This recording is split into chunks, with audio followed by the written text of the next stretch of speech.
Là, je vais sauter à 39,50 m. Je vais faire du coup 4 saltos avec une vrille et demie. Je suis sur le point de réaliser ce que personne n'a réalisé dans le monde.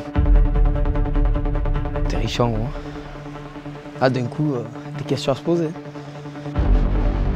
Et l'équivalent de 13 étages. L'impact est estimé à 110 km/h. Donc, autrement dit, un accident de voiture. Il n'y a aucune raison que je me foire. C'est écrit, il est pour moi celui-là. Si tu n'es pas concentré, tu te manques, tu es mort. J'ai pas le droit de mettre le pied de travers.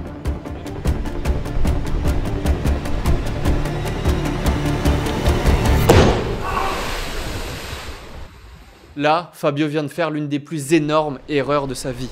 Mais avant que je vous raconte ce qui s'est vraiment passé, laissez-moi vous le présenter. Je m'appelle Fabio Arnold, j'ai 20 ans, je suis un Marseillais, passionné par le saut de falaise. J'ai à mon actif 24 premières mondiales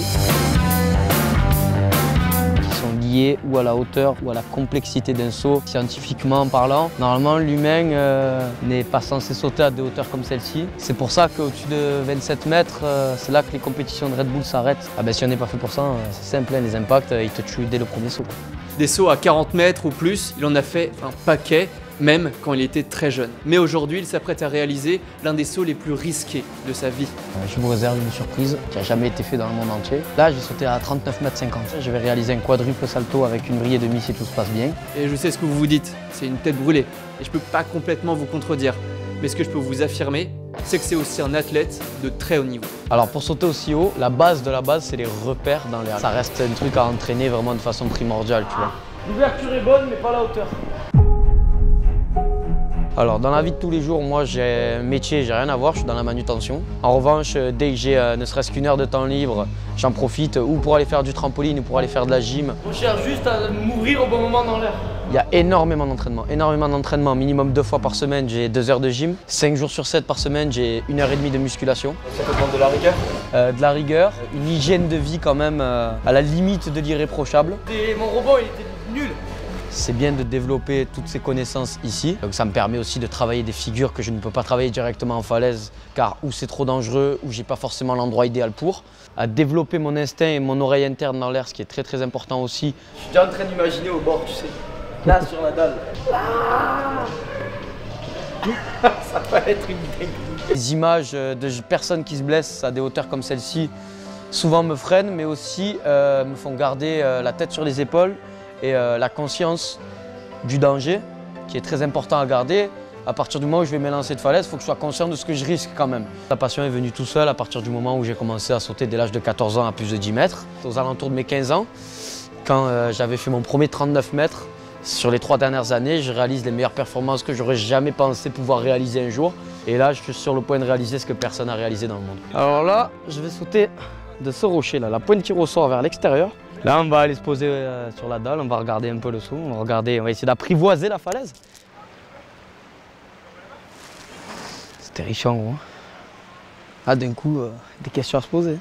Ma drogue, c'est devenu l'adrénaline, clairement. Dans l'air, je reste 3 secondes, mais j'ai l'impression d'en rester 10. Pour moi, c'est dans aucun autre sport qu'on peut trouver ça. La liberté, en fait, parce que c'est le seul moment, c'est la fraction de seconde où vraiment tu peux pas penser à autre chose qu'un saut. Donc là, c'est là où tu oublies tous tes problèmes, ton travail. Tu es dans l'air, tu es relâché, tu dois penser qu'au saut. Si tu n'es pas concentré, tu te manques, tu es mort. 1, 2, 3. Avec le calcul du temps du caillou, en vrai, ça rentre parfait, mais maintenant, c'est dans la tête, frère. Alors là, je vais m'entraîner, mais d'abord, je vais aller un peu voir le fond. Parce qu'il y a 2-3 rochers qu'il ne faut pas que je vise, il faut que je sois au courant d'où ils sont.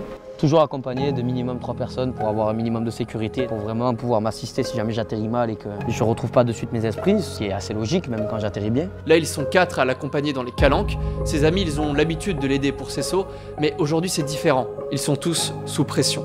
Là, je suis assez stressé pour lui, mais j'essaye de ne pas lui montrer, parce que sinon, ça empirait les choses. À 39 voire 40 mètres, là, il peut risquer gros quand même s'il se rate. Donc peut-être, voilà, je dis le pire, mais la paralysie ou peut-être encore pire, quoi. Ça fait peur. Ah ouais, voilà, je vais faire des sauts de préparation.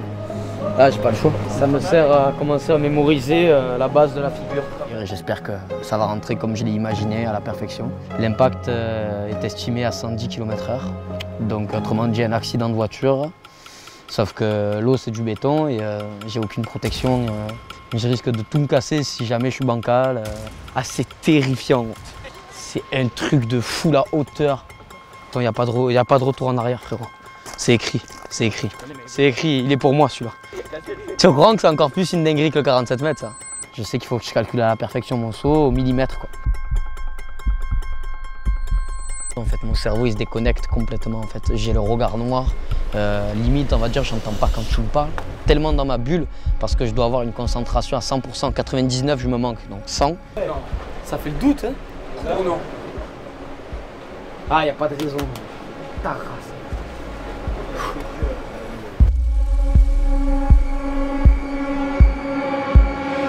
J'ai constante envie de vomir, le stress qui monte, la pression. Et j'ai pas le droit de mettre le pied de travers, quoi.